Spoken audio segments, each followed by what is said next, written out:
जब मोहब्बत के अंधे देवता क्यूपिड की आंखें पैदा होती हैं, तो क्या होता है?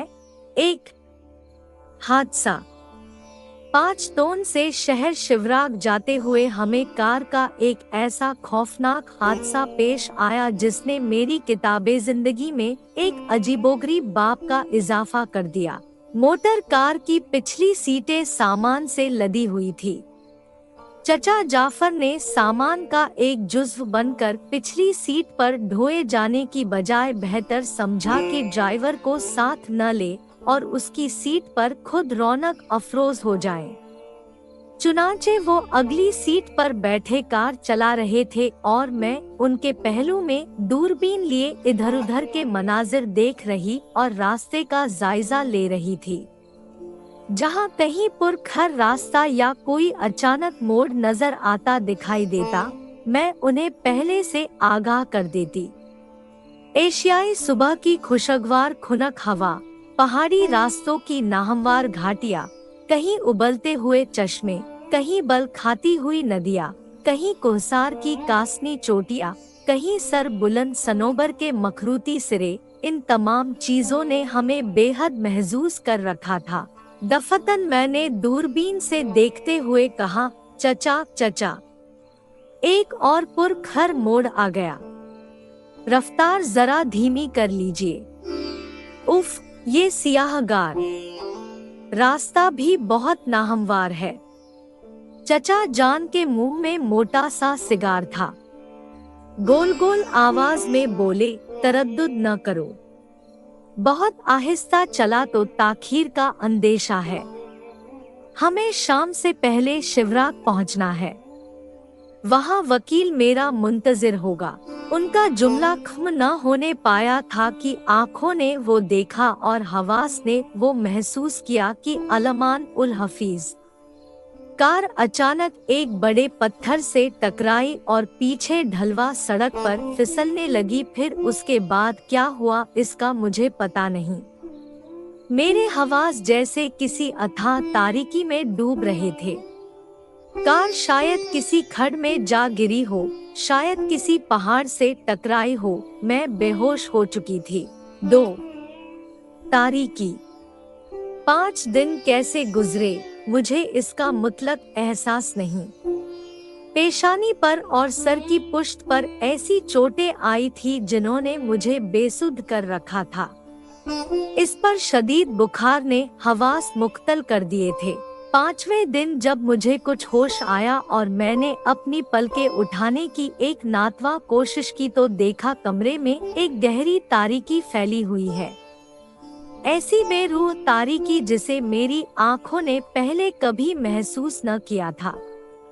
अगरचे मेरा सर पट्टियों में जकड़ा हुआ था, मगर मैंने उसे आहिस्ते से घुमाकर दरीचों को देखने की कोशिश की, मगर बहुत जल्द मुझे महसूस हुआ कि कमरे में न कोई दरीचा है, न रोशनी का कोई दूसरा एहतिमाम। अचानक सर्द और तारीक कब्र की याद ने मेरी रूह में एक नश्तर घोंप दिया। मेरे दिल ने कहा, ये क्र है। मेरे रोंगटे खड़े हो गए और मैं चीख पड़ी, चचा, चचा जाफर, चचा जाफर। 5 दिन के बाद यकलख्त मेरी आवाज सुनकर नर्स दौड़ पड़ी। खातून, क्या बात है, क्या बात है? तुम कैसी हो? मैं नर्स हूँ। नर्स, मैंने घबरा कर रोते हुए कहा, खुदा के लिए कमरे में रोशनी करो। रोशनी? हाँ। मैंने कहा, यहाँ कोई रोशनी क्यों नहीं है? नर्स ने करीब आकर मेरी नब्ज पर अपनी उंगलियां रखी, फिर बोली, दिन का वक्त है खातून। मैं घबराकर उठना चाहती थी, मगरी मेरी गर्दन अकड़ी हुई थी। मैंने बेबसी से तकिए पर गिर पड़ी और रोने लगी। नर्स, मुझे हर तरफ अंधेरा ही अंधेरा मालूम होता है। मुझे कुछ दिखाई नहीं देता। मुझे तुम भी दिखाई नहीं देती। चचा कहाँ है? हाय चचा, मैं अभी सर जाफर को बुलाती हूँ। नर्स ने कुछ घबराए हुए लहजे में कहा और कमरे से बाहर भाग गई। मैं सिसकियां लेती हुई बिस्तर पर पड़ी रही। बेटी, बेटी ज़ेबा, कैसी हो? चचा की आवाज आई। चचा आप कहाँ है? आप मुझे दिखाई नहीं देते? नकाहत का सबब होगा बेटी, चुपचाप पड़ी रहो। तुम 5 दिन बेहोश रही हो। ये कहते हुए आकर मुझ पर झुक गए और मेरी पेशानी चूम ली। मैं बेख्तियार रो पड़ी। चचा, मेरा दिल बैठा जाता है, मुझे कुछ नहीं सुझाई देता। क्या आप लोग मुझसे हंसी कर रहे हैं? क्या बाहर आफताब चमक रहा है? हाय, मेरी आंखें, मेरी आंखें क्या हुई? वो खुली हैं या बंद? ये क्या हो गया? मालूम होता था चचा जाफर को मेरी बातों पर हज़्यान का शुबहा हो रहा है। बार बार कहते, नर्स, टेम्परेचर लेना, कहीं बुखार ज्यादा तेज न हो गया हो। जनाब, मैंने आधे घंटे पहले हरारत देखी थी, नॉर्मल थी। तो नर्स, फौरन डॉक्टर को टेलीफोन करो। 10 मिनट बाद डॉक्टर पहुंच गया। उसने मुझसे चंद सवाल किए, फिर धीमी आवाज में चचा से कुछ कहा और उन्हें कमरे से बाहर ले गया। मैंने घबरा कर नर्स से पूछा, नर्स, डॉक्टर ने क्या कहा है? क्या मेरी बसारत जाती रही? नर्स ने कुछ बताना शायद मुनासिब न जाना, सिर्फ इतना कहा, अभी तो कुछ नहीं कहा, कोशिश कीजिए कि नींद आ जाए। ये कहकर वो मेरे तकिए ठीक करने लगी। मैं सिसकियां लेती हुई एक जुनून अफजा अंधेरे में चुपचाप पड़ी रही। 3. इलाज की तजवीज। मुझे कुछ पता न चला कि कितना वक्त गुजर गया। आधा घंटे बाद मैं नर्स से पूछ लिया करती थी, नर्स अब क्या बच गया? शाम को चचा जाफर चुपचाप मेरे कमरे में दाखिल हुए। मैंने उनके कदमों की आहट सुनी। वो आहिस्ता से मेरे करीब खड़े हो गए। मैं मुंतजिर थी कि कोई बात करेंगे, मगर उन्होंने कोई बात न की। वो शायद मेरी आंखों को गौर से देख रहे थे। आखिर घबरा कर मैंने कहा, चचा। हाँ बेटी ज़ेबा, आप चुप क्यों हैं? मेरा जी घबरा रहा है। मेरी आंखों को क्या हो गया चचा जान? क्या मैं अंधी हो गई हूँ? मेरे मुंह से एक आह निकली। चचा जिद करके बोले, नहीं बेटी, ये आर्जी असर है। माबूद ने चाहा तो 1.5-2 हफ्तों में तुम बिल्कुल ठीक हो जाओगी। मैंने महसूस किया कि उनकी आवाज में एक दिलदोज दर्द पिन्हा है। मैं चीख पड़ी, 1.5-2 हफ्ते? कितनी मुद्दत इस अंधेरे में रहूंगी? हाय, अब क्या होगा? चचा बोले, बेटी इस तरह रोया नहीं करते।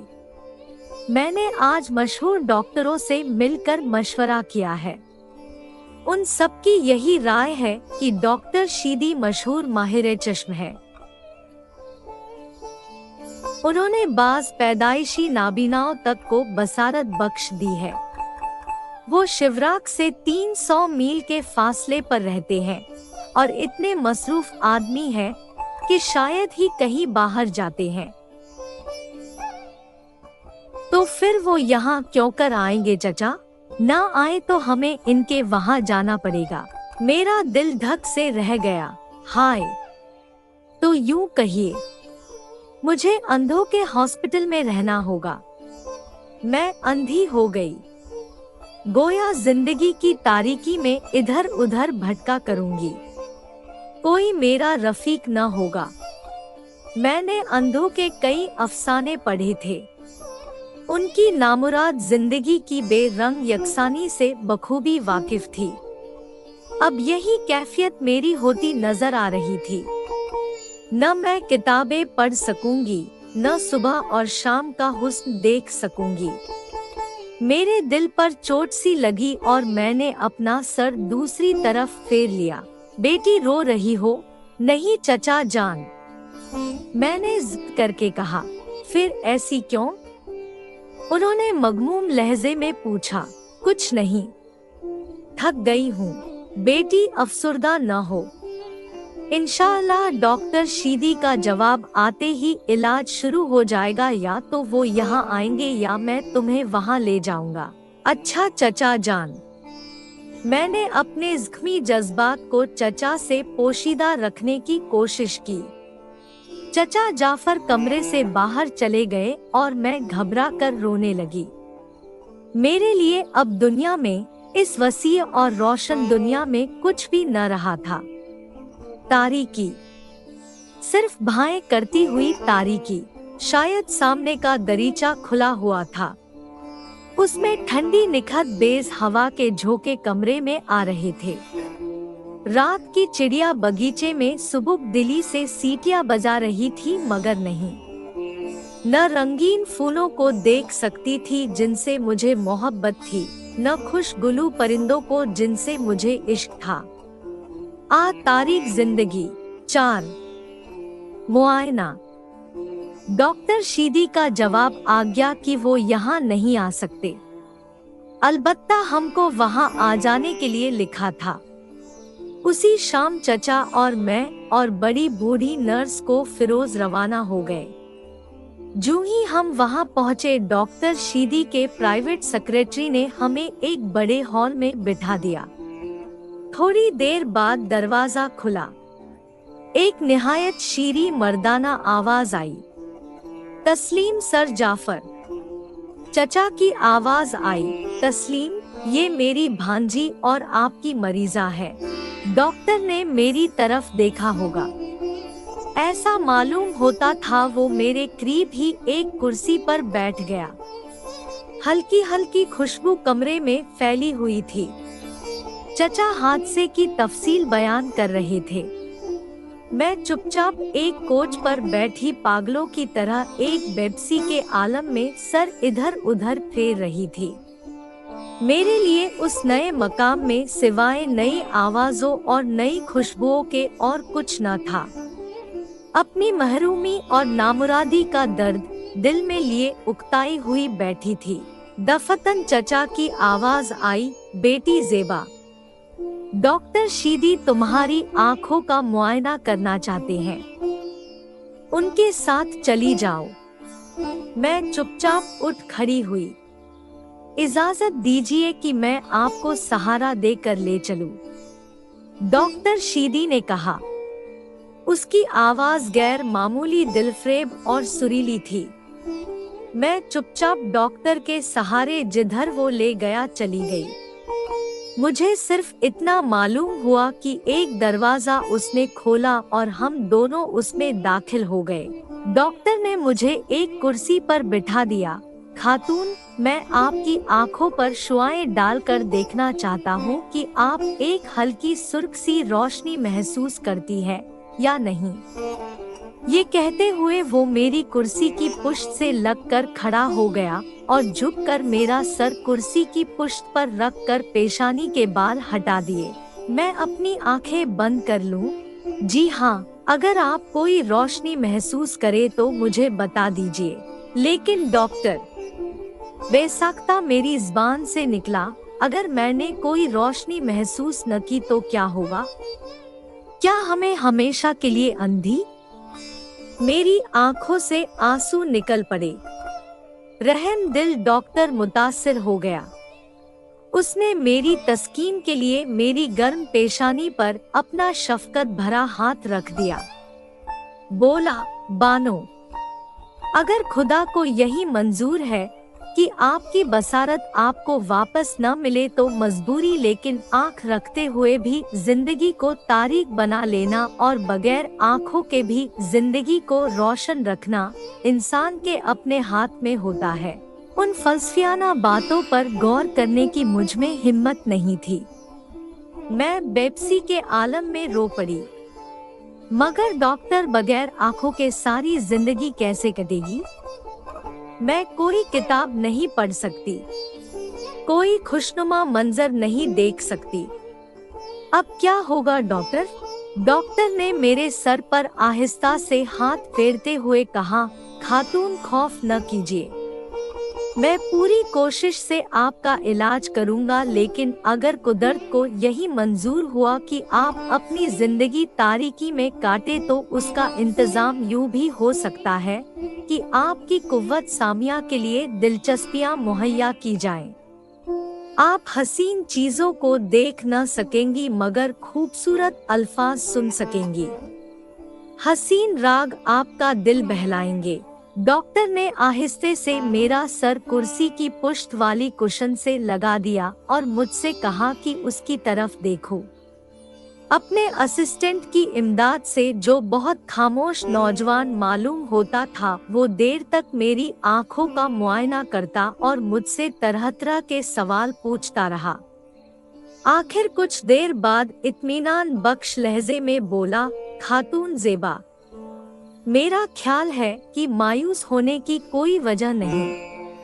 पहले कुछ दिन आपका इलाज किया जाएगा और उसका अगर कोई मुफीद नतीजा न निकला तो ऑपरेशन किया जाएगा।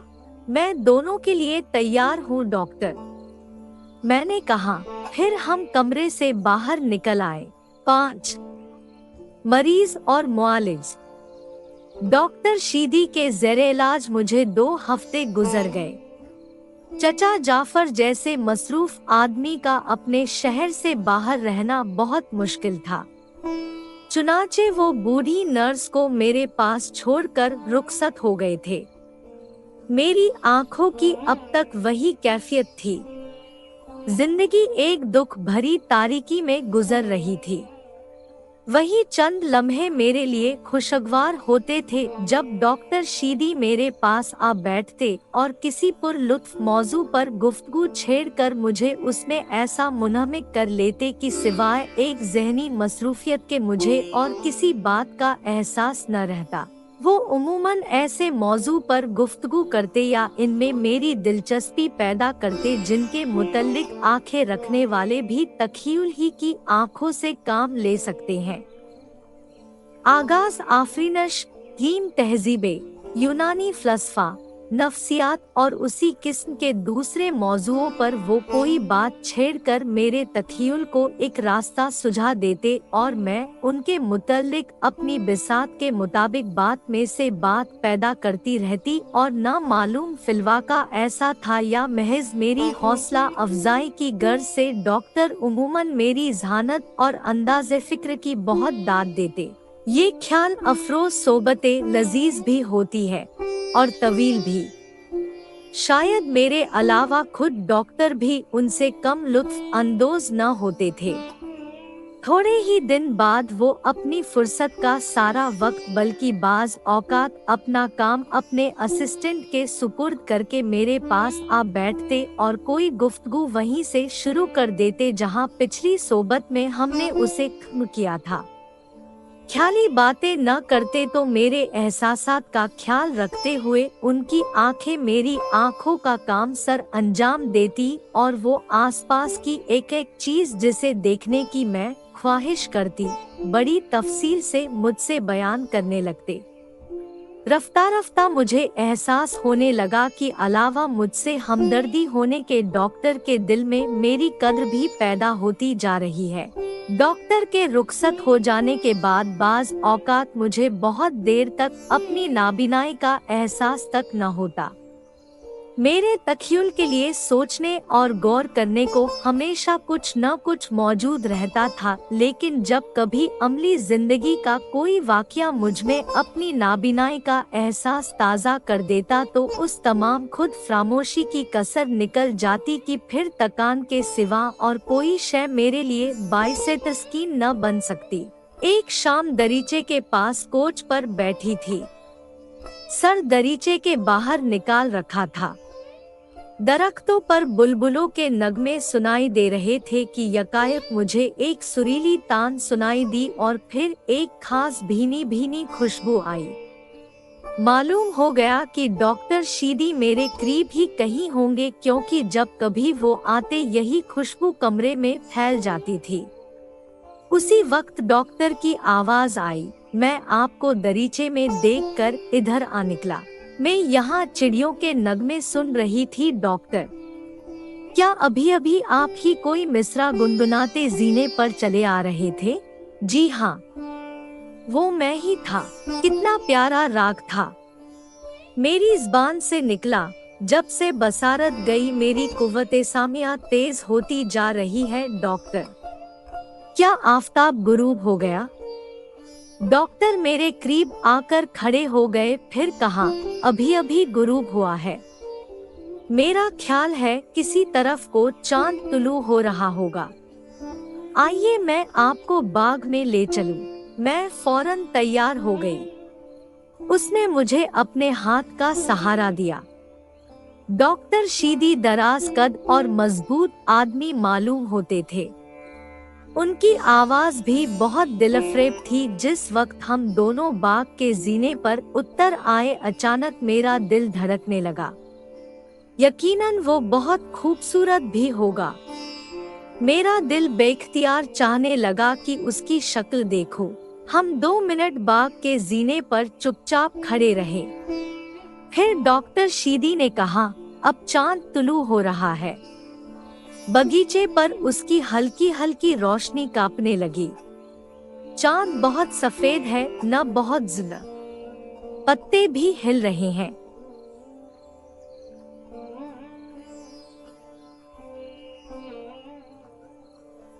उनकी आवाज तो आप भी सुनती होंगी। हाँ, आवाज आ रही है। क्या नन्हे नन्हे पौधे भी झूम रहे हैं? मैंने पूछा। नहीं, इतनी तेज हवा नहीं, बस सर बुलंद दरख्तों की टहनियां हिल रही है। लीजिए, चांद अब कुछ ऊपर को बढ़ाया। शहतूत का साया खौफनाक मालूम होने लगा। क्या शहतूत भी लगे हैं? हाँ, गर्मियों का आगाज है, कच्चे शहतूत लगे हैं। चलिए आपको फुवारे की तरफ ले चलूं। हम दोनों फुवारे के पास एक कोच पर जा बैठे।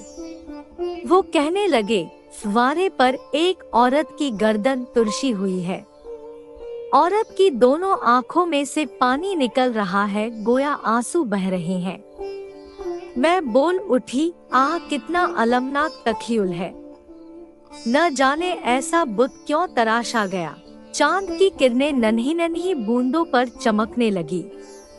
लीजिए, अभी हमारे सामने से एक जंगली खरगोश झाड़ी में भाग गया। सरसराहट आपने भी सुनी होगी। हाँ, सुनी थी। डॉक्टर, आज तो आप बिल्कुल वही खिदमत अंजाम दे रहे हैं जो कभी मेरी आंखें दिया करती थी। मैं सोच रही हूँ, अगर मैं यहाँ से मायूस गई तो घर पर मेरी आंखों का काम कौन देगा? डॉक्टर 2 लम्हे चुप रहा। मुझे महसूस हुआ कि वो मुझे बगौर देख रहा है। मैं कुछ शर्मा सी गई और बोली, डॉक्टर, आप क्या कर रहे हैं? चुप है। वो बोले, आपने अभी अभी मुझसे सवाल किया था कि आप यहाँ से मायूस गई तो घर पर आपकी आंखों का काम कौन अंजाम देगा।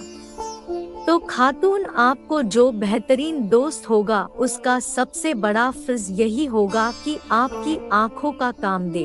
मैं तो मायूस लहजे में बोली, मगर मैं कोई भी ऐसा दोस्त नहीं रखती डॉक्टर। बिलफ्स अगर ऐसा कोई निकल भी आए तो उसे इतनी फुर्सत कहाँ होगी कि अपनी जिंदगी के तमाम काम छोड़ के मुझे दुनिया की बातें सुनाया करे। ऐसी हमदर्दी तो फरिश्तों में होती है, इसलिए तो मैं आपको फरिश्ता समझती हूँ। कोई भी ऐसा दोस्त नहीं? डॉक्टर ने मुकर्रर पूछा। उसकी आवाज में संजीदगी और दर्द भरा हुआ था। कोई नहीं डॉक्टर, मैंने कहा।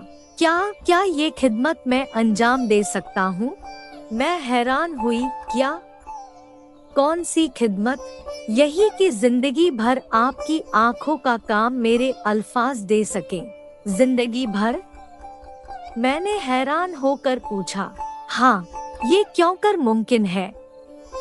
जिंदगी भर? मैं पागलों की तरह सवाल किए जा रही थी।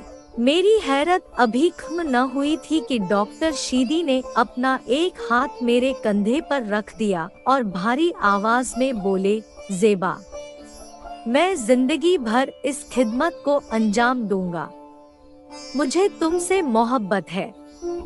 शदीद, बड़ी शदीद। मैं लरज़ गई। सिर्फ मोहब्बत के फिक्रे सुनना और अपने चाहने वाले का चेहरा न देखना किस कदर अजीब होता है। ऐसा मालूम होता था जैसे कहीं दूर से एक मलकूती राग मेरे कानों में पहुंच रहा है। मैं अज खुद रफ्ता होकर डॉक्टर पर गिर पड़ी। मेरी ज़बान से सिर्फ इतना निकल सका, शीदी। शीदी ने मुझे मजबूती से पकड़ रखा था। लर्जी हुई आवाज से मेरे कान में पूछने लगे, ज़ेबा, तुम्हें भी मुझसे मोहब्बत है? मैं बेखुदी के आलम में बोली, यकीनन। मुझे तुम्हारी आवाज से इश्क है। मैं तुम्हारे फलसफियाना और शायराना फिक्रों की शैदा हूँ। 6 रंगीन अंधेरा। इस अहदो पैमान के बाद मोहब्बत का एक निहायत पुरलुत्फ और रंगीन दौर शुरू हो गया। मेरी रग-रग में डॉक्टर शीदी की मोहब्बत सांस लेती मालूम होती थी। उनकी आवाज सुनते ही मेरी ख्वाबीदा रूह जैसे जाग उठती। इनके मजबूत हाथों को छूकर मैं एक नई जिंदगी हासिल करती थी। मेरी जिंदगी की ये पहली मोहब्बत थी और यकीनन आखिरी। अब ये हर रोज का मामूल हो गया था कि अपने काम से फारिग होकर शाम के वक्त शीदी मेरी तरफ आ जाते और मुझे बगीचे में चहल कदमी करवाते। वो घंटों पत्तों का हिलना, आसमान का रंग, शफ़ की सुर्खी, फूलों की रंगीन जिंदगी की कहानी मुझे सुनाते रहते। मेरी आंखें नहीं थी मगर शीदी के फिक्रों ने आंखों की कमी को बहुत हद तक भुला रखा था। इस दौरान में चचा जाफर 3 दफा एक दिन के लिए आए और मुझे देखकर कुछ मायूस से चले गए। आखिर जब 1 महीना गुजर गया तो एक दिन शीदी ने कहा, ज़ेबा, मालूम होता है कि ऑपरेशन करना ही पड़ेगा। ये सुनकर मैं डर गई। शीदी, मुझे ऑपरेशन के नाम से डर लगता है। मैं सच कहती हूँ, पहले मैं अपनी नाबीनाई से बेजार थी मगर अब मोहब्बत ने मेरी रूहानी आंखें जगमगा दी हैं। मुझे अब अपनी आंखों की परवाह नहीं रही मगर प्यारी। उन्होंने प्यार के लहजे में कहा, तुम मुझे तो नहीं देख सकती। मैं मचल गई, हाँ शीदी, अलबत्ता मुझे तुम्हारे देखने की कितनी तमन्ना है। तुम खुद ही मुझे बता दो तुम कैसे हो। मैं तुम्हारी आवाज सुनकर अंदाज लगा सकती हूँ कि तुम कितने हसीन होगे। अच्छा मुझे देखने तो दो। ये कहकर मैंने अपने दोनों हाथों से उनका चेहरा टटोला। तुम बेहद हसीन हो। तुम्हारी आंखें लंबी लंबी है। तुम्हारी पेशानी कुशादा है। ये सब कुछ सही ज़ेबा। ख्याल करो जब हमारी शादी होगी, जब हमारे नन्हे नन्हे बच्चे होंगे, उस वक्त आंखों की जरूरत किस कदर महसूस होगी। शीदी की आवाज में एक इर्तियाश था। मैं शर्मा कर दूसरी तरफ देखने लगी। फिर शर्मीले अंदाज में बोली, शीदी क्या बातें करते हो। शीदी मुझे अपने बाजुओं में लेकर बोले, मैं गलत नहीं कहता। कुछ अरसे बाद तुम्हें अपनी आंखों की जरूरत महसूस होगी। लम्हा भर बाद कुछ सोचकर मैं बिगड़ सी गई, बोली, हाँ बेशक तुम सच कहते हो, अंधी बीवी मुसीबत होती है ना। खुदा की कसम ये बात नहीं है मेरी ज़ेबा। अंधी बीवी तो मुफीद होती है। मुसीबत क्यों होने लगी, मगर मैं नहीं चाहता कि तुम आंखों जैसी नेमत से जिंदगी भर महरूम रहो। अगर तुम्हें इस बात का ख्याल है कि मैं अंधी बीवी को मुसीबत समझता हूँ और महज अपने फायदे के लिए तुम्हारी आंखों का ऑपरेशन करना चाहता हूँ, तो मैं तुमसे तुम्हारी मौजूदा नाबीनाई की हालत में शादी करने पर तैयार हूँ। कुछ अरसे बाद तुम्हें खुद आंखों की जरूरत होगी। उस वक्त तुम्हारे कहने पर मैं ऑपरेशन करूंगा। ज़ेबा, अब तुम्हारा इत्मीनान हो गया? मैं मुस्कुराई। शीदी, अगर तुम जिंदगी भर मुझसे ऐसी ही मोहब्बत करोगे जैसी आज करते हो तो मैं अपनी आँखों की कमी को कभी महसूस न करूँगी। मेरे प्यारे शीदी, तुम्हें नहीं मालूम दिन रात मोहब्बत भरे फिक्रे सुनते रहना भी एक फिरदौसी जिंदगी है। मेरी आंखें आ जाएंगी तो तुम्हारे मोहब्बत भरे अल्फाज भी कम हो जाएंगे क्योंकि फिर उनकी जरूरत न रहेगी। नहीं शीदी, मैं अंधी ही अच्छी। मुझे तुम्हारी मोहब्बत मयस्सर हो तो फिर नाबिनाई का कोई गम नहीं। ये सुनकर शीदी बेताब हो गए। ज़ेबा, फिर तो हमें शादी में देर नहीं लगानी चाहिए। इस माह के इख्तिताम पर हमारी मुश्तरका जिंदगी का आगाज हो तो कैसा है? असल मरहला तो सर जाफरी की मंजूरी का है। उन्हें अब तक इसका भी इल्म नहीं कि यहाँ हम में किस शिद्दत की मोहब्बत हो गई है। मैं धीमे लहजे में बोली, मगर मेरा ख्याल है चचा को किसी किस्म का एतराज न होगा, क्योंकि आखिर उन्हें भी तो मेरी नाबीनाई का ख्याल होगा कि नाबीना से शादी कौन करेगा। शीदी बोल उठे, नहीं नहीं, ऐसा ख्याल न करो। ये सुर्ख गुलाब की पत्ती जैसे होंठ और ये सुनहरे बाल और मासूम भोला भोला चेहरा हर नौजवान को अपनी तरफ खींच सकता है। इन चीजों को देखकर किसी को नाबीनाई का ख्याल तक नहीं आ सकता। 7 तकमीले आरज़ू। आखिर मेरा ख्याल दुरुस्त निकला।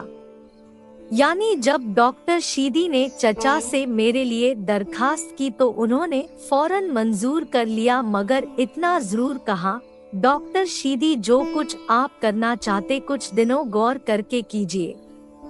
एक नाबीना लड़की से शादी करना गौर तलब मामला है। क्या आपने इस पर काफी सोच लिया है? मैं नहीं चाहता कि आइंदा आपकी या ज़ेबा की इज़्दवाजी जिंदगी में उसकी नाबीनाई की वजह से दिक्कतें पैदा हो। सर जाफर, डॉक्टर शीदी की दिल फ्रेब आवाज आई। मैंने इस पर काफी गौर कर लिया और इस नतीजे पर पहुंचा हूं कि मुझे खातून ज़ेबा से बेहतर बीवी इस दुनिया में नहीं मिल सकती। आप इत्मीनान रखिए, इंशाअल्लाह कोई ऐसी सूरत पैदा न होगी जिससे ज़ेबा को उनकी नाबीनाई के बाइस किसी किस्म की तकलीफ हो। फिर तो मैं मुतमईन हूँ, चचा ने कहा। इस गुफ्तगू के बाद उसी शाम डॉक्टर शीदी भागे भागे मेरे पास आए और मुझे लिपटा लिया। ज़ेबा, ज़ेबा, मुझे मुबारकबाद दो, तुम्हारे चचा ने इजाजत दे दी।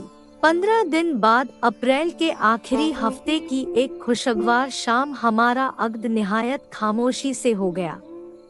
शीदी कह रहे थे कि मैं इस शाम अपने लंबे दामनों वाले उरूसी लिबास में नारंगी और मोतिया के फूलों में लिपटी लिपटाई ऐसी मालूम हो रही थी जैसे यूनानियों के हुस्न इश्क की देवी।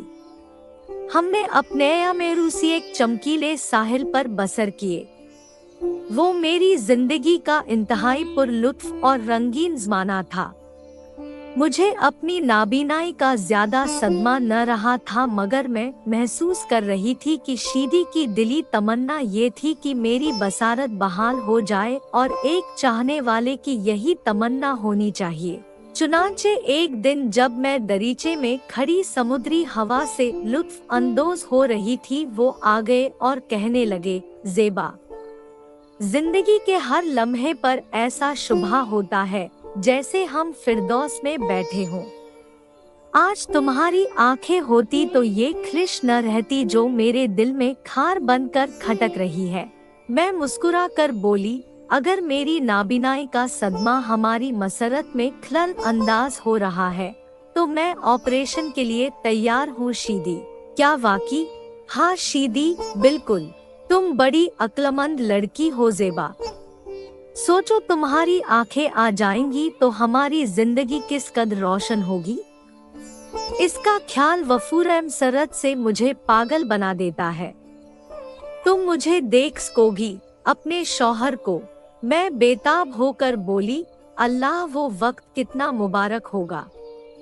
तुम्हें देखना, अपने प्यारे शीदी को देखना, मेरी तमाम रूह खींचकर मेरी आंखों में आ जाएगी। फिर एक लम्हे के बाद कुछ अफसुर्दगी के लहजे में बोली, मगर शीदी अब मैं तुम्हारे दिल की आवाज सुन रही हूँ। आंखें आ जाएंगी तो हमारी मोहब्बत चुपचाप हो जाएगी। शीदी हंस पड़े, पागल लड़की, कोई इतनी सी बात पर आंखें खो देता है। क्यों नहीं शीदी, मैं कहने लगी, क्यों नहीं? मुझे तुम्हारे मोहब्बत भरे फिक्रे आंखों से कहीं ज्यादा महबूब है। मैं उन फिक्रों को खो दूंगी, उनसे महरूम हो जाऊंगी। शीदी बोले, तुम्हें तो महज मेरे फिक्रों से महरूम हो जाने का अंदेशा है, मगर क्या मुझे इस बात का खदशा नहीं पैदा हो सकता कि तुम्हारी आंखें आने पर कहीं मैं तुम्हारी मोहब्बत ही से महरूम न हो जाऊं? मैं समझ न सकी। मोहब्बत से महरूम, इससे तुम्हारा क्या मतलब है? शीदी 2 लम्हे खामोश रहे, न जाने क्या कर रहे थे। मैंने फिर पूछा, शीदी बोलते क्यों नहीं? तुम मोहब्बत से महरूम क्यों होने लगे? शीदी कहने लगे, ज़ेबा, मैं साफ साफ बता दूं, देखो मुझे माफ कर दो। मैंने बड़ा धोखा दिया और शायद इस धोखे का इंकशाफ अब बाद अज वक्त हो, मगर अब बताए देता हूँ कि मैं कोई हसीन आदमी नहीं हूँ। मैं कुछ हैरान हुई, मगर जब मैं अपनी उंगलियों से तुम्हारे चेहरे को टटोलती हूँ तो तुम बड़े हसीन मालूम होते हो। हाँ, उंगलियों का महसूस करना और बात है, और आंखों से देखना अलहदा बात।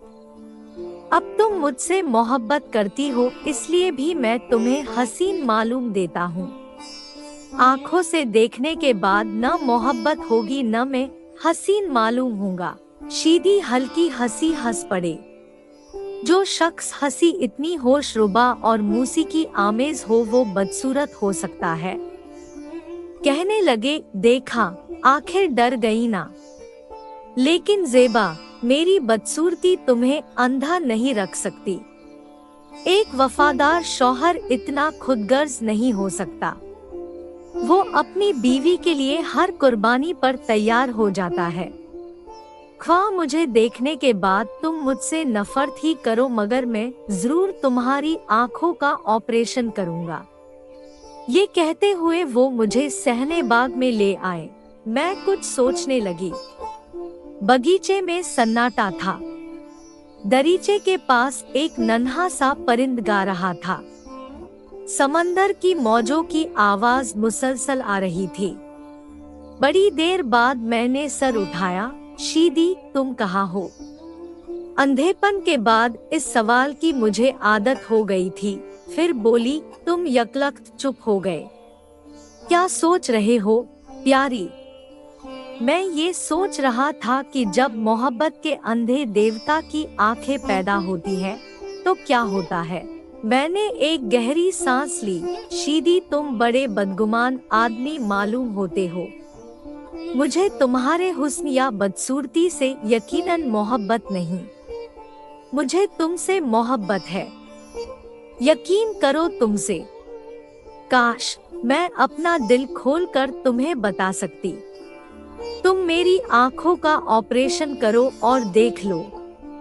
मेरे मोहब्बत का देवता तुम्हारी सूरत के मामले में हमेशा अंधा ही रहेगा। क्या तुम दिल की गहराइयों से कह रही हो ज़ेबा? उन्होंने पूछा। हाँ, मेरे प्यारे शीदी, दिल की गहराइयों से। तुम मुझसे हमेशा मोहब्बत करोगी ज़ेबा? हमेशा शीदी। ये सुनकर शीदी ने मुझे मजबूती से अपने बाजुओं में जकड़ लिया। 8 कशमकश। इस गुफ्तगू के दूसरे हफ्ते मेरे ऑपरेशन की तैयारियां होने लगी। चचा जाफर और डॉक्टर शीदी मुझे तसल्ली दिलासे देते रहते थे। आखिर वो हैबतनाक दिन आ गया और मेरा ऑपरेशन हुआ। वो वक्त भी गुजर गया। अब मेरी आंखों पर पट्टियां बंधी हुई है। कमरे में अंधेरा रखा जाता था। 9वें दिन मेरी पट्टियां खुलने वाली थी। गोया अगर मेरी किस्मत में हुआ तो 9 दिन के बाद मैं अपने महबूब शौहर का चेहरा देख सकूंगी। न पूछिए वो अय्याम किस बेकरारी और तज़ब्ज़ुब में कटे। जिस सुबह मेरी पट्टियां खुलने वाली थी उसकी रात शीदी मेरे कमरे में कुछ घबराए बराए से आए। ज़ेबा, आज की शाम ज़ाय नहीं करनी चाहिए, क्या पता ये शाम हमारी मोहब्बत की आखिरी शाम हो। इस शाम के बाद क्या पता हमारी तकदीर बदल जाए। मुझे सदमा हुआ। शीदी, तुम ऐसी बातें करोगे तो मैं अपनी पट्टियां अभी खोल कर फेंक दूंगी। शीदी बोले, तो फिर शायद आज ही शाम से जिंदगी का रुख बदल जाए। मैं चिढ़कर बोली, अगर मेरी आंखों की रोशनी से तुम्हारी जिंदगी तारीक हो जाने का अंदेशा है तो मैं कभी न चाहूंगी कि मेरी आंखें आ जाएं। अच्छा ज़ेबा, कल तुम्हारी मोहब्बत और मेरी कम रुई का मुकाबला है। मैं बोली, बेशक होगा शीदी, औरत अपने शौहर को बहुत ही चाहती है, खुसूसन ऐसी लड़की जिसने अपनी जिंदगी में शौहर के सिवा कभी किसी मर्द से मोहब्बत न की हो। क्या तुमको इल्म नहीं, मैंने सिवाय तुम्हारे कभी किसी से मोहब्बत नहीं की। शीदी बगौर मेरे चेहरे का मुताला कर रहे थे क्योंकि वो खामोश थे। फिर थोड़ी देर बाद झुककर मेरे रुखसारों को छुआ और बोले, अच्छा ज़ेबा, खुदा हाफिज। सुबह देखा जाएगा कि जब मोहब्बत के अंधे देवता की आंखें पैदा होती है तो क्या होता है। मैं मुस्कुरा कर बोली, देख लेना। 9 हुस्न या मोहब्बत। दूसरे दिन की सुबह को मैं कभी नहीं भूल सकती। शीदी ने ख्वाह मख्वाह मेरे दिल में वसवास सा पैदा कर दिया था। अव्वल तो ये धड़का कि बसारत बहाल होती है या नहीं, हो भी जाती तो फिर तरह तरह के अंदेशे थे। मैं खुदा से दुआएं मांग रही थी कि माबूद, मुझे इस इम्तिहान में कामयाब कर। कभी अपने दिल से बातें करने लगती कि क्या वाकई जिस शख्स की मैं शैदाई हूँ, जिसे मैं दुनिया का बेहतरीन मर्द समझती हूँ, वो कम रूह और करीब मंजर आदमी है। क्या उसे देखकर मेरी मोहब्बत लरस जाएगी। मैं ये दुआ नहीं करती कि वो बदसूरत न हो, बल्कि ये दुआ करती हूँ कि उसे देखकर मेरी मोहब्बत सहम न जाए। मुझे शीदी से मोहब्बत है, मोहब्बत है। मेरे कदम इस राह में कभी न डगमगाएंगे, मगर फिर आपसे आप दिल सरगोशी में कहने लगता, पागल लड़की, मोहब्बत का ताल्लुक तो दिल से पहले आँख से है, मोहब्बत देख कर होती है। गर्ज मेरी रात शदीद तरीन इज़्तिराब में कटी। सुबह हुई तो दिल मारे अंदेशों के बैठा जा रहा था। जब शीदी मेरे कमरे में दाखिल हुए तो मैं हाँप रही थी। बेबस होकर उनसे लिपट गई। ज़ेबा, मेरी ज़ेबा, कैसी हो रही हो। मैं अच्छी हूँ, मगर एक सिसकारी निकल गई। क्यों, मेरी किस्मत पर रो रही हो। उन्होंने भारी आवाज से पूछा। मैं ज़िद करके बोली, मैं सोच रही हूँ इतनी मुद्दत बाद मैं दुनिया को कैसे देखूंगी। इस ख्याल से खौफ मालूम होता है। मैंने शीदी का गर्म सांस अपने रुखसार पर महसूस किया। फिर बोली, शीदी, जब मैं तुम पर पहली निगाह डालूंगी तो मेरे दिल की क्या हालत होगी। उफ मेरे अल्लाह। शीदी संजीदा लहजे में बोले, ज़ेबा, तुम्हारी आंखों की पट्टियां मैं नहीं खोलूंगा, मुझे डर लगता है। मेरा असिस्टेंट ये खिदमत अंजाम देगा। जैसी तुम्हारी मर्जी शीदी। मेरा तो यही ख्याल था कि तुम खोलोगे और दुनिया में सबसे पहले मुझे तुम्हारी हसीन सूरत नजर आएगी। अगर वो हसीन होती तो ऐसा ही होता ज़ेबा। आखिर वो वक्त आ गया कि मेरी पट्टियां खोली जाने लगी। मैं चुपचाप लेटी थी। मेरे इतराफ 2-3 डॉक्टरों के बोलने की आवाज आ रही थी। मेरे दिल की अजीब हालत थी। मालूम होता था कि शीदी भी उस कमरे में मौजूद है। आखिर पट्टी खुल गई। डॉक्टर ने मुझे देखने को कहा। उफ, वो लम्हा, पलकों को पलकों से जुदा करना, रोशनी के लिए या अब्दी तारीकी के लिए। सहमे और धड़कते हुए दिल के साथ मैंने पलक उठाई। मैं लरज गई और एक चीख सी मेरे मुंह से निकली। रोशनी की पहली किरण मैंने महसूस की। उस धुंधली रोशनी में से कमरे के रंग उभरते और वाज़ेह होते जा रहे थे। मैंने इधर उधर देखा, वहां कोई न था। मैं एक सब्ज दरीचों वाले हसीन कमरे में कोच पर पड़ी थी। खिड़की में से आसमान नजारा अफरोज था। वही नीला रोशन हलम से मुस्कुराता हुआ आसमान। शीदी, शीदी मेरे मुंह से निकला। शीदी ने मुझे मेरी आंखें वापस दे दी। ये उन्हीं के प्यारे हाथों का करिश्मा है। मेरे दिल में मोहब्बत का एक चश्मा उबलने लगा। उस शख्स को देखने के इश्तियाक ने मुझे पागल बना रखा था, जिससे मुझे मोहब्बत थी और जिसने मुझे आंखें बख्शी थी। दफतन पर्दे के पास मुझे कुछ आवाज आई। मैंने मुड़कर देखा और चीख कर कहा, शीदी। मर्दाना हुस्न-ओ-वजाहत का एक दिलफरेब नमूना पर्दे के पास खड़ा था। लंबी लंबी नशीली आंखें, सुनहरे बाल, हसीन मांग, निहायत शगुफ्ता चेहरा। मैं बेखुद होकर उसकी तरफ गई। वफूरे शौक से मेरी ज़बान से बमुश्किल इतना निकला, मेरे शीदी। नौजवान ने सर झुकाकर मुझे सलाम किया। भारी आवाज में बोला, डॉक्टर शीदी बाहर है, मुअज़्ज़ खातून। मैं उनका असिस्टेंट हूँ। ओ, मैंने मायूस लहजे में कहा, मुझे गलती हुई, क्या आप बरा करम उन्हें बुला देंगे?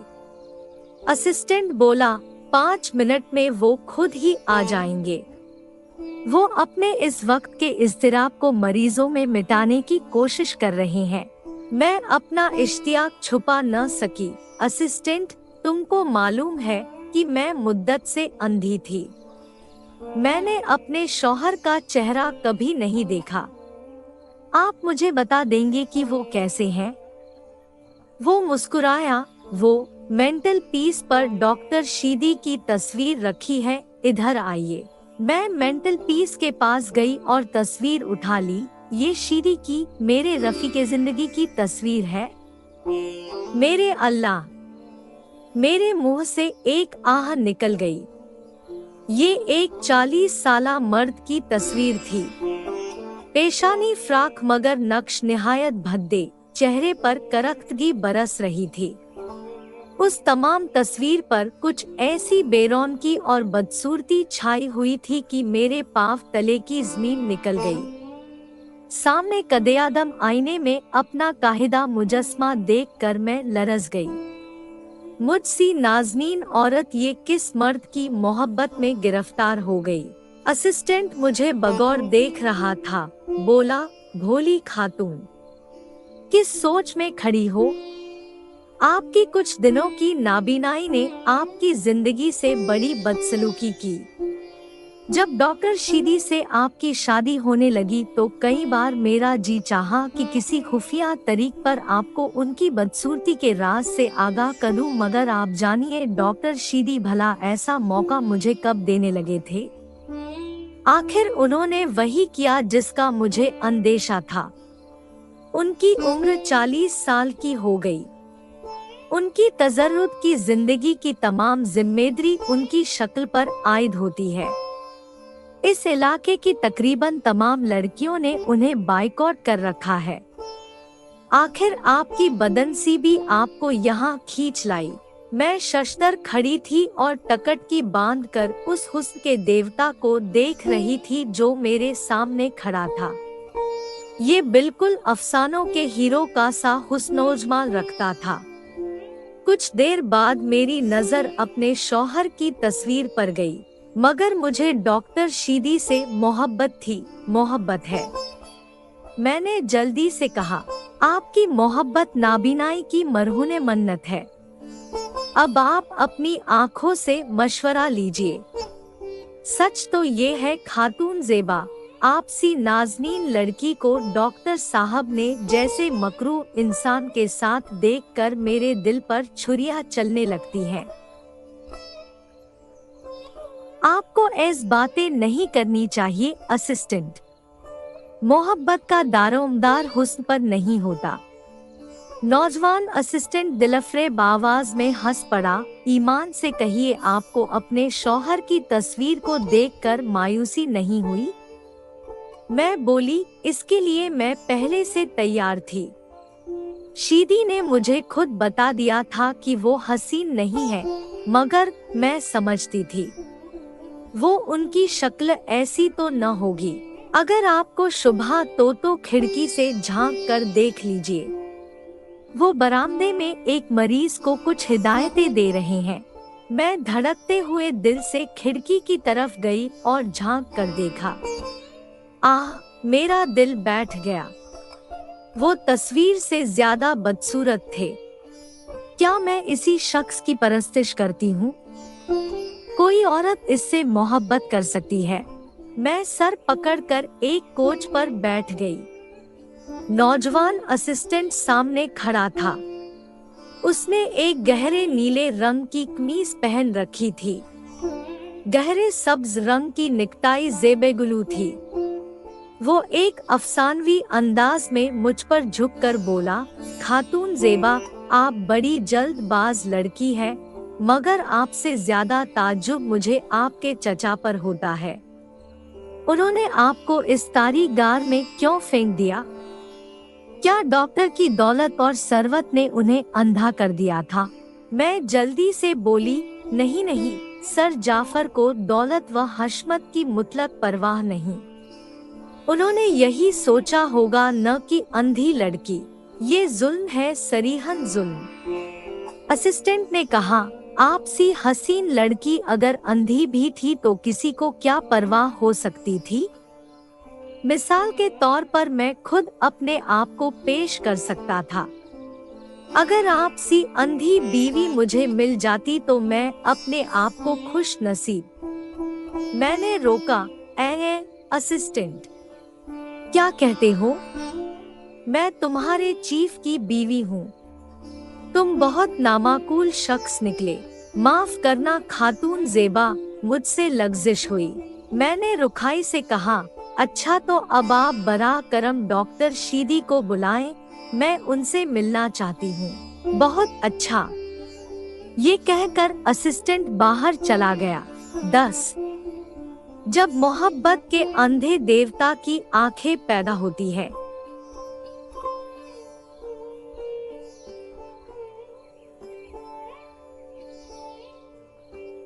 थोड़ी देर बाद डॉक्टर शीदी अपने करख्त वज़ा के चेहरे पर मुस्कुराहट पैदा करने की कोशिश करते हुए कमरे में आए और खूबसूरत असिस्टेंट बाहर चला गया। ज़ेबा, उन्होंने कहा। इनकी आवाज में लर्जिश थी। शीदी मेरी ज़बान से निकला और साथ ही हुजूम जज्बात से 2 मोटे मोटे आंसू मेरे रुखसार पर ढलक आए। ज़ेबा, आंखें मुबारक, सचमुच तुम देख सकती हो? रोती हो क्यों? क्या मेरी तकदीर पर? उन्होंने निहायत अफसुर्दगी के साथ कहा। उनकी आवाज एक अनोखे तौर पर दर्दनाक मालूम हो रही थी। मेरे हवास जैसे सुन्न हो गए थे। नहीं शीदी, नहीं। ये कहकर न जाने क्यों मैं सिसकियां लेने लगी। वो किसी कदर करीब आ गए। ज़ेबा, जब मोहब्बत के अंधे देवता की आंखें पैदा होती है तो यही कुछ होता है। सिसकियां, अपने किए पर पछतावा, आंसू। मैं ज़िद करके बोली, नहीं शीदी, मैं अपने कौल पर कायम हूँ। मैं अब भी तुमको चाहती हूँ। हाँ, चाहती तो हो, मगर क्या अपने दिल पर हाथ रख कर कह सकती हो कि नाबीनाई के अयाम में जिस वारफ्तगी से मुझे चाहा करती थी वही वारफ्तगी अब तक मौजूद है? मैंने अपनी आंखें बंद कर ली। शीदी, मुझे आंखें नहीं चाहिए, मुझे तुम्हारी मोहब्बत चाहिए। मेरी आंखों में कोई तेजाब डाल दो ताकि फिर मैं अपने ख्वाबों के जीरे में तुम्हारी ही मोहब्बत का गीत गा सकूं। मेरे शीदी, आंखें बड़ी सादी होती है, ये मुझे नहीं चाहिए। मुझे मोहब्बत की अंधी आंखें चाहिए। ये कहते हुए मैं रोने लगी। ज़ेबा, मैं तुम्हारी जिंदगी तबाह करना नहीं चाहता। एक मुद्दत तक मेरी वीरान जिंदगी तन्हाई और तजर्रुद के आलम में बसर होती रही। फिर तुम आई और मैंने तुम्हें धोखा देकर तुम्हें अपने मोहब्बत के जाल में फंसा लिया। अब जबकि तुम्हारी बसारत बहाल हो गई है, मेरे धोखे का तिलिस्म टूट चुका है। मगर शी, मैं परेशान लहजे में बोली, तुमने मेरी आंखों का ऑपरेशन किया ही क्यों? मैं खुश थी, मैं अंधी थी और मोहब्बत की परस्तार थी। वो मेरा इंसानी फ्रिज था। ज़ेबा, आह, तुम बहुत नेक हो शीदी। तुमने अपनी आंखें बंद क्यों कर रखी हैं? शीदी ने पूछा। उनकी आवाज में एक दर्द था। मुझे इसकी आदत हो गई है शीदी। आंखें बंद होती है तो मैं ख्वाब और अफसाने की सरजमीन पर होती हूँ, और जब वो खुल जाती है तो एक देवनुमा आदमी तुम्हारे दिल आवेज तखियुलात की इमारत को मिस्मार कर देता है। यही बात है ना? उन्होंने निहायत अफसुर्दगी से पूछा। नहीं शीदी, हरगिज नहीं। मुझे आंखें बंद रखने में महज इसलिए मजा आता है कि मुझे अपने इश्क के इब्तिदाई दिन याद आ जाते हैं, जब मैं अंधी थी और तुमने पहले पहल इजहारे आरज़ू किया था। शीदी ने मेरा बाजू छुआ और कमरे की दूसरी तरफ ले गए। फिर एक जगह मुझे खड़ा करके कहा, ज़ेबा, अब आंखें खोलो। मैंने आंखें खोल दी। सामने कदे-आदम आईने में हम दोनों का अक्स नजर आ रहा था। मैं मबहूत होकर अपने हसीन और काहिदा और अपने शौहर के भद्दे और करीब मंजर के अक्स को देख रही थी। मेरा दिल खून हो रहा था। जी चाहता था अपना मुंह नोच लूं। मैंने अपनी आंखें बंद कर ली और बावजूद इंतहाई कोशिशें के मेरे आंसू निकल आए। शीदी निहायत दिल शिकस्ता नजर आ रहे थे। ज़ेबा, अब तुमने देख लिया, मैं तुम्हारे काबिल नहीं। अगर दुनिया में इंसाफ कोई चीज है तो मुझे चाहिए कि तुमसे माफी चाहूं और हमेशा के लिए रूपोश हो जाऊं। यही मेरी सजा है। शीदी, ऐसी बातें न करो। क्यों ऐसी बातें न करूं ज़ेबा? आखिर मुझे अपनी कम रुई का एहसास है, अपने जुर्म का एहसास है, तुम्हारे हुस्न का एहसास है। हर रोज तुम मेरी मोहब्बत का मुकाबला दूसरों से करोगी, मेरे हसीन असिस्टेंट ही से करोगी। मैं सोचता हूँ कि जब तुम मुझे और उसे यकजा देखोगी तो तुम्हारे दिल पर क्या गुजरेगी। मैं बेकरार हो गई। शीदी, तुम बेहद बदगुमान हो। उस वक्त मेरी निगाह इत्तफाक से अलमारी पर जा पड़ी। उसमें एक शीशी नजर आई जिस पर किसी तेजाब का नाम जली लफ्जों में लिखा था। मैंने अलमारी की तरफ उंगली से इशारा करके कहा, वो अलमारी में क्या चीज रखी है? कोई तेजाब है। मैं उसे अपनी आंखों में डाल लूंगी और हमेशा के लिए अंधी हो जाऊंगी, फिर तो तुम्हारी जिंदगी मजे से कटेगी ना। ये कहकर मैं अलमारी की तरफ बढ़ी। शीदी जल्दी से बोले, ठहरो, तुम्हें फिर अंधा बनने की जरूरत नहीं। मैं खुद अपनी मकरूह शक्ल हमेशा के लिए छुपा लूंगा। अपनी आंखें जाए न करो।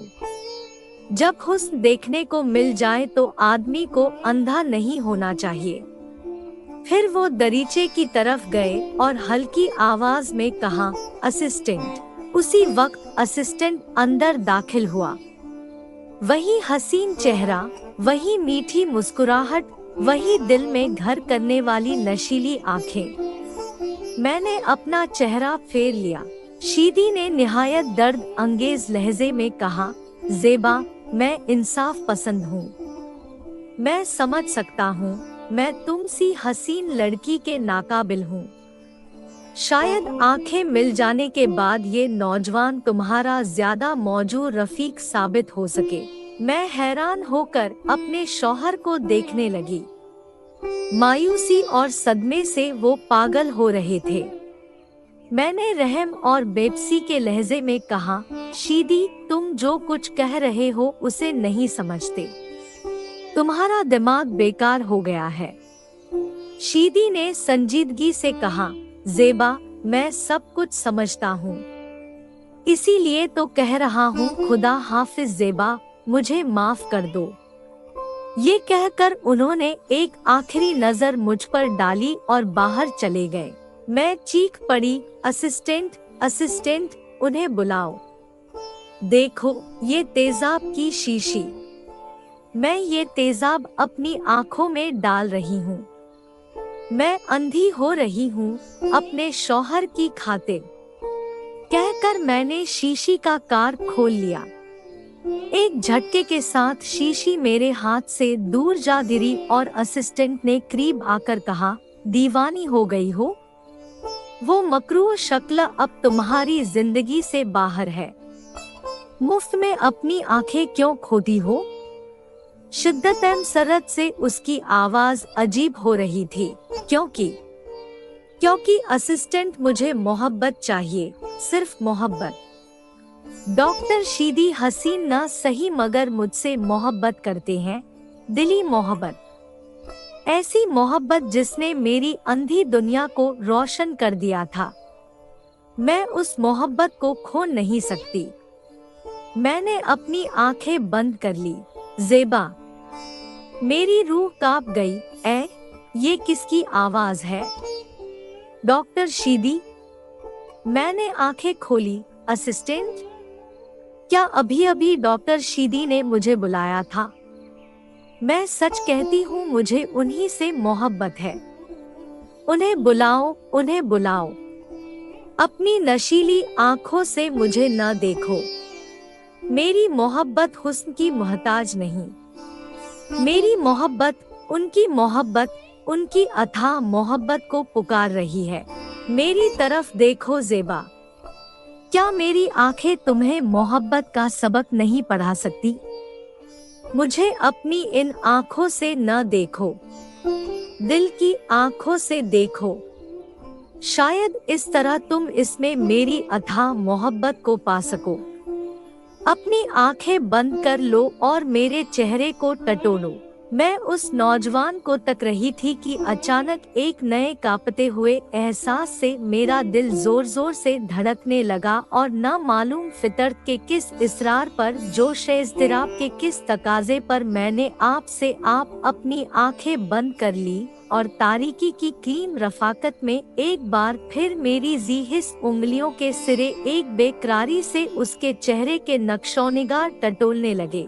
मेरे मुंह से अचानक एक चीख निकल गई और मैं एक इज़्तिरार के आलम में अपनी बेताब आंखें खोल दी। हैरान होकर उस हुस्न के मुजस्मे को देखने लगी। शीदी, मेरे शीदी। वो खामोश खड़ा मुस्कुरा रहा था।